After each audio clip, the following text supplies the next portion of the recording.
Hello, everyone. This is the new Summer Lyric and Lore podcast. And we have today our wonderful longtime leading lady, Elizabeth or Liz or Lizard Argus. Welcome. Thank you. It's good to be here. So when I was asking you about the shows that you've been in that we're doing this summer, you are in probably a select few that have done all three. That's right. So we'll talk, I think, mainly about one. But first, why don't you just tell me when and what role you did Carousel? Let's start there. That's the last show. All right. I did Carousel in the early 90s. I don't remember the year. It was 90. Oh, it was 1990. It was 90. So exactly 35 years ago. I was still in grad school. Okay. Yeah. So I was still a Tulane student. And what was the role? Carrie Pipperidge. She sings my favorite song in all of musical theater, Mr. Snow. Yeah, that was that my father and my grandfather loved that song too. I mean, that's one of their favorite songs too. It's a good song. Yeah. We got a lot of that this audition season, that song. Mm-hmm. And I never analyzed the song before, and because you and I like to geek out about music theory, mm-hmm. and I just kept wondering, what is it about this? When I marry Mr. Snow, that chord, and then James and I were talking it out, and it's because marry Mr., which should be, I think, a dominant, and it goes then to the do, four, ti, do, yeah, and it's just something so unexpected, but yeah. Yeah. And then Company, I already know the answer. It was 1992 because Christopher was in that same production. Yeah. Yeah. With a lot of very familiar people like Cynthia Owen and others. Mm-hmm. And Diane Lala. And Cynthia and Diane and I were the trio who sang you could make a person crazy. You could drive a person. You could drive a person crazy. And if I'm not mistaken, I think Pam Legendre was the music director because I remember working with her on that. And the three of us had a blast. We had so much fun doing that show. Yeah, for sure. Yeah. I have a picture of the three of us a year later, I think maybe at the Big Easies. It's one of my favorite just personal photographs. I love that picture. I miss Cynthia a lot. Yeah, of course. We were talking about her.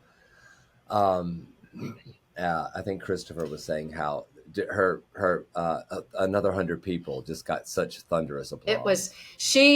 I think it was it was another show we were doing together, but we were doing a Rodgers and Hammerstein review at Le Petit, and she was in that. And it was the first time I had ever heard a soloist. I've heard barbershop quartets do this, but it was the first time I'd ever heard a solo singer creating overtones. Her voice she was so gifted. Yeah.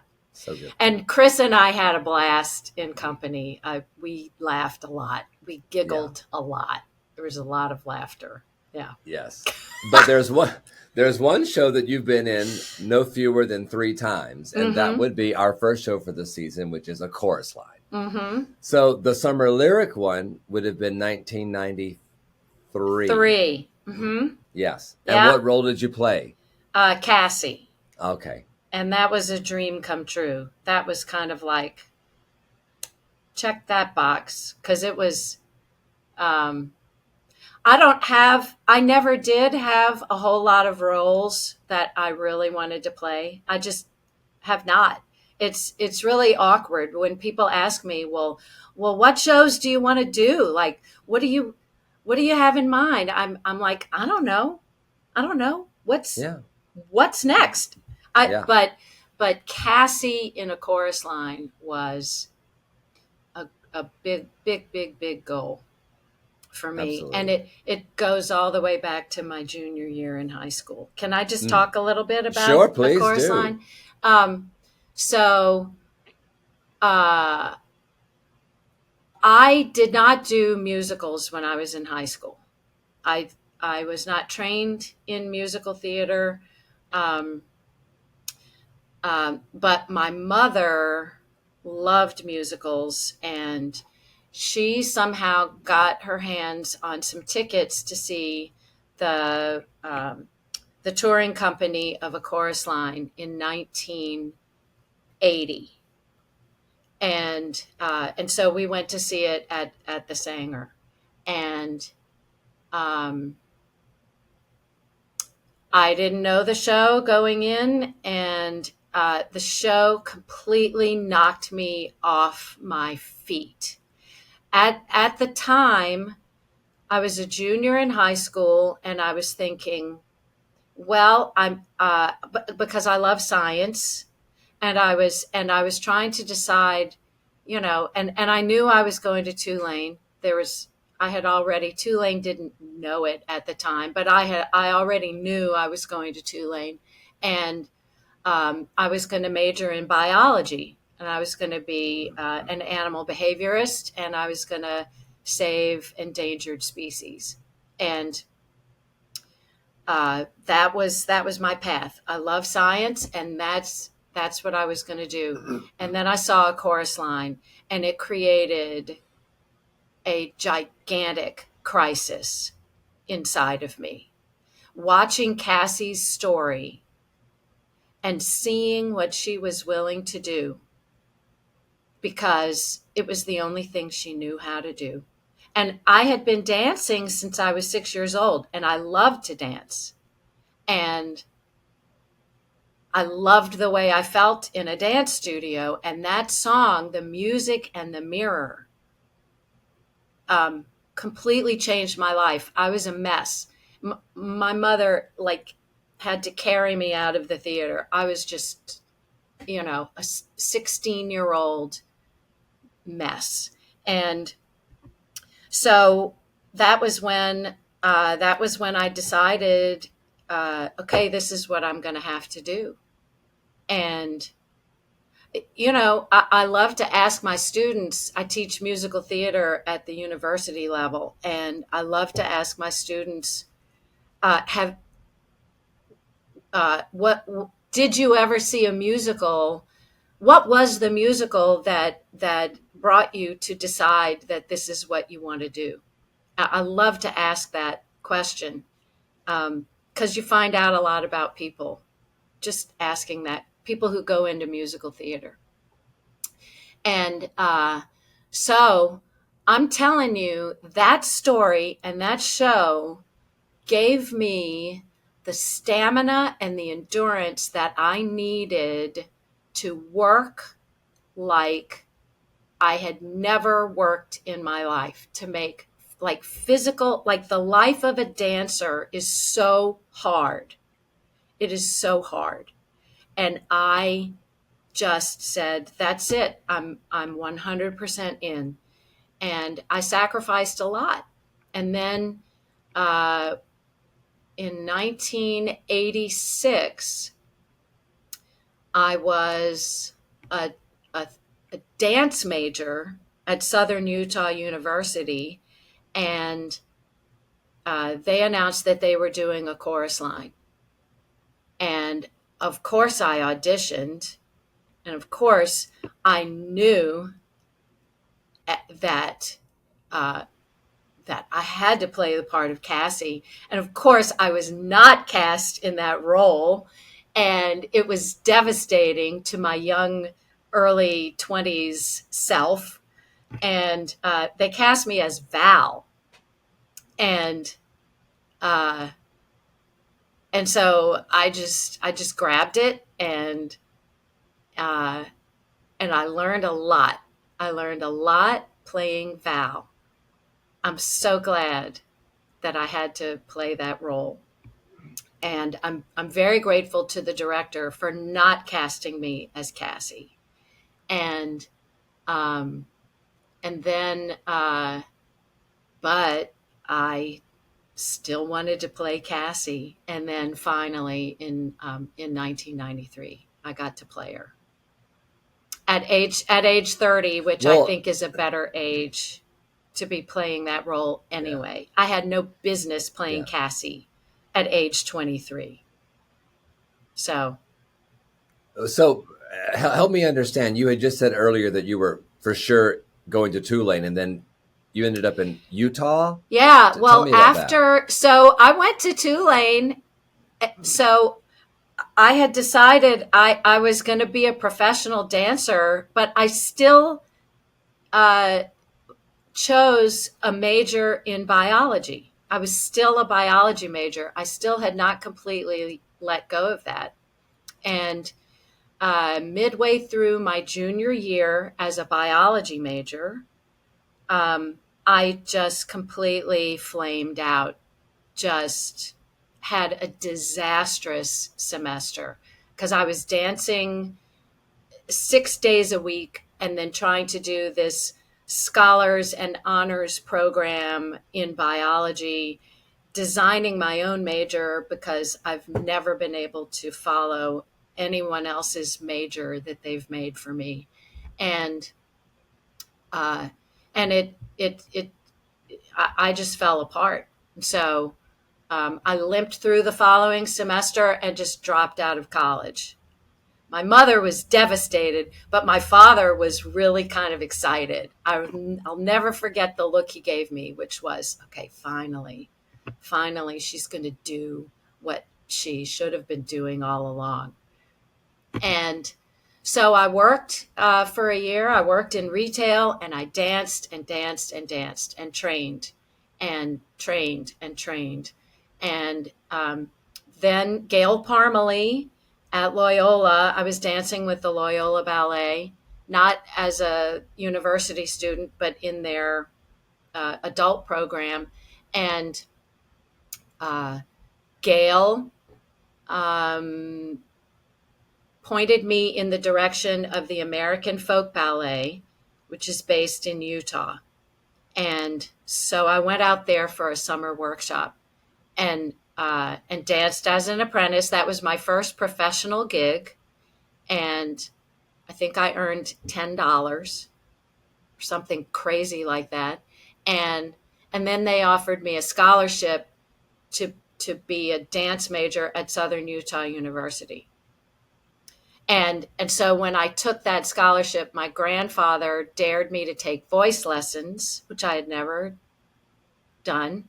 And so I took him up on his dare because he was willing to pay for them.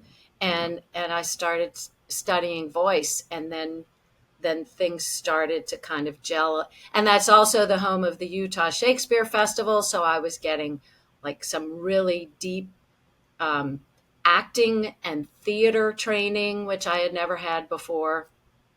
And yeah, so yeah, all of this goes It's. back to a chorus line.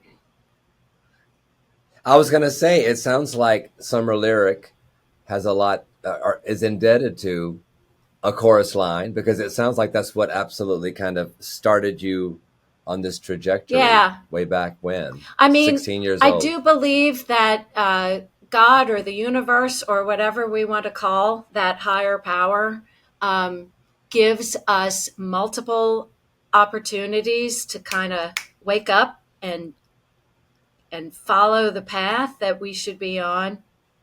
So um, I mean, I do think it's possible for people to just spend the rest of their lives completely ignoring those calls, those inner calls inside of you. But I think eventually I I would have gotten the idea. So, Yeah. That who directed that 93 oh, production? I think, oh, 93. Ha! That was Michael Howard. Yeah. Yeah. And that, boy, And who that's a was core it, memory. Pam? Well, Tell me more. Tell me more. I think I even shared, that was the quote that I chose to share at his memorial, which was, honey, I don't believe a word you just sang. He was, Mm. um, man, he really, really, really pushed me in that role. And I remember one day after a rehearsal, um, in front of the whole cast, I was still standing on the bare stage. I had just finished the whole music and the mirror monologue, song, choreography, everything, and that interaction with Zach. And he said, honey, you need to go home tonight and you need to look yourself in the mirror and you need to work this out because I don't believe what you're saying. I don't believe what you're doing. It's he just what he wanted to pull out of me was just that raw hunger and that desperation that Cassie has. And it was hard for me to do. It's extremely vulnerable. You have to lay yourself completely open to do that. Yeah, this is probably like an impossible tangent to go down, but recently, I had we were there was a panel of us listening to some musical theater students, and one of the panels said they're doing all the right things, but there's no there there. So how can how can we tell? You know what I mean? Like, if you were to like write it down objectively, well, no, that was an appropriate facial expression. That was an appropriate gesture. The voice is in good shape. Blah blah blah blah blah. Down the. How can we tell? Because Yeah. we can. Well, I mean, no one's ever asked me that question, but I think I have an answer. I think we can tell Okay. as audience members or coaches or directors when we forget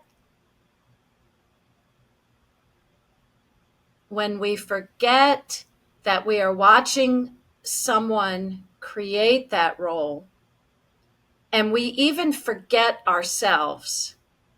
Or what happens is I'm not a big fan of forgetting yourself. So I'm not talking about like dissociation or anything, um, or separating ourselves from the experience. Maybe what I should say instead is that what happens is we are completely drawn into what is happening right there, and we vicariously are in that moment.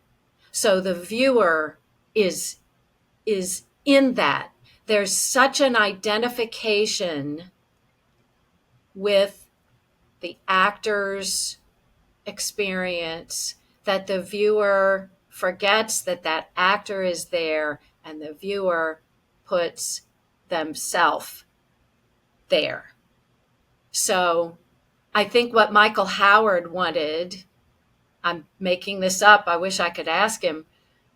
I hope someday I think someday I'll have an opportunity to. Um,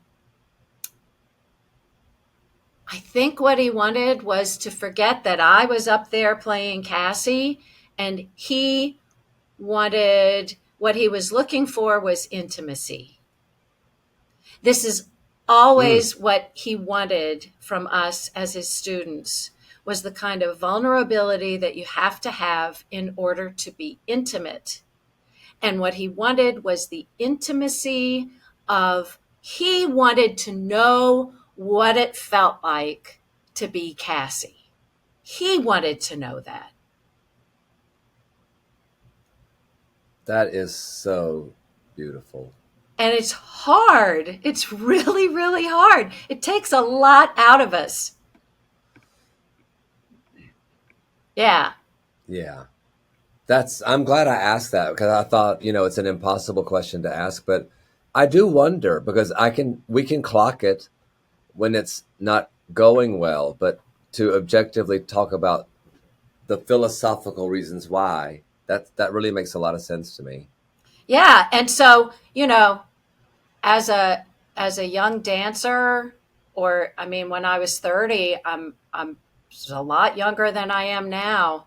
Still extremely self conscious. I mean, the song is all about a mirror. And so, dancers, we spend decades and decades looking at ourselves in the mirror and comparing ourselves to other people. And it's extreme. There's like the self consciousness of it is is a big deal.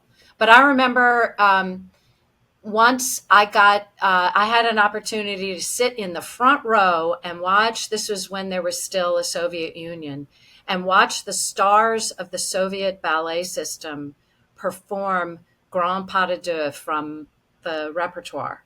So these are the fairy tales. This was Swan Lake and Sleeping Beauty.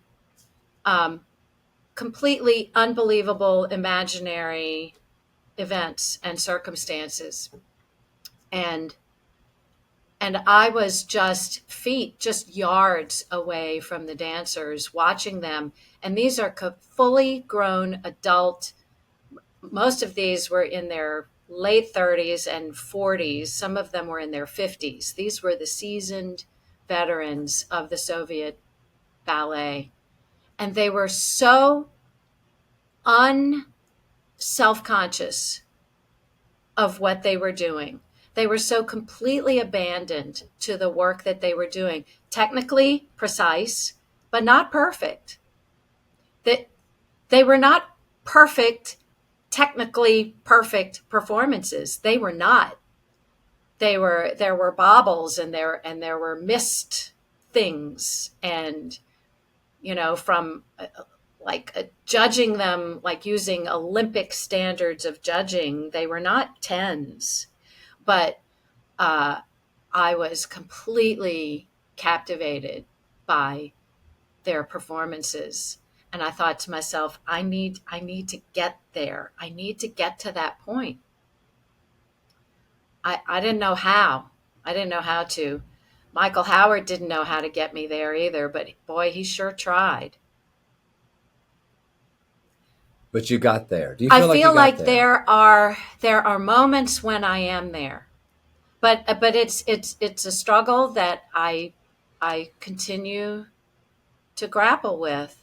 Like I know I'm not there when I start thinking about, when I step outside of what I'm doing and I observe myself. When that self observation begins, I know that I've lost it. I'm watching myself. I have to stop Yeah. watching myself. It's really It makes hard. perfect sense. I mean, I can testify that I've observed you in that state of authenticity, as you say, so many times. I mean, one time that you might not even, that one doesn't come to mind because it's such an obscure example. But remember, Mm-hmm. pal Joey, when you had Bewitched, Bothered, and Bewildered, and there were like 12 verses of it or something, and Michael Howard had you, and I sang every instead of the blessed audience, verse. I know, but instead of the audience getting bored, which would be very easy to do, Lerner, Rogers and Hart notwithstanding, I think that's one of those rare moments where the show actually stopped. And then there's other times when you're talking to your Hello Dolly, and you're talking to your deceased husband. I Yeah, I don't. Yeah, I it's know. hard to talk about it. I know. It's I don't know how to describe it. It's there's my grandfather used to always say, Elizabeth, be generous, be generous, and I talk about virtue a lot with my students. Um, and we in this world that has been informed by the Enlightenment, we have standards and we have objective measurements that we use to evaluate things. As a voice teacher, I can have a rubric with all of these qualities of performance, and I can evaluate my students, and I do. I think it's important to give them that feedback. I mean, we have to have technical feedback. We have to technically be at least adequate at what we're doing. So, you know, as we that's another podcast, which is teaching voice, which I would love to do, but there are virtues that I think without those virtues, as artists, we miss the mark. And I think one of those virtues is generosity, which says, tonight I'm just gonna go bankrupt. I'm just gonna give it all away. I'm not gonna hold on to anything. I'm going to leave the stage bereft and poor and empty. I just will not have anything left. And that's scary. That is a scary thing to do. I mean, I struggle with that in my relationships, in my personal relationships. We have protectors that get up in front of us and they protect us from rejection. I mean, that's the ultimate problem. Am I going to be rejected? Is this not going to work? Is it going to be a disaster? And just to go back to the acting thing, this was one of the greatest gifts that I kept with me. I carried home with me from my summer with the Utah Shakespeare Festival. I got to sit in the house during the day and watch the company members rehearse. And they were rehearsing A Midsummer Night's Dream, Love's Labour's Lost, and Julius Caesar. And these were professional actors who knew their stuff. They had the scripts in their hands, but they knew the text well enough. And I watched them try things. They tried things, and most of what they tried did not work. My husband talks about a baseball player that biffs 7 out of 10 pitches, like hitting. I'm not a baseball person, so my terminology is not, in insider baseball. But a baseball player that misses 7 pitches, but does something with 3. So that only hits 3 out of 10 pitches is in the Baseball Hall of Fame. So they fail 70% of the time. And what I saw were actors who didn't give a damn. They failed 70% of the time.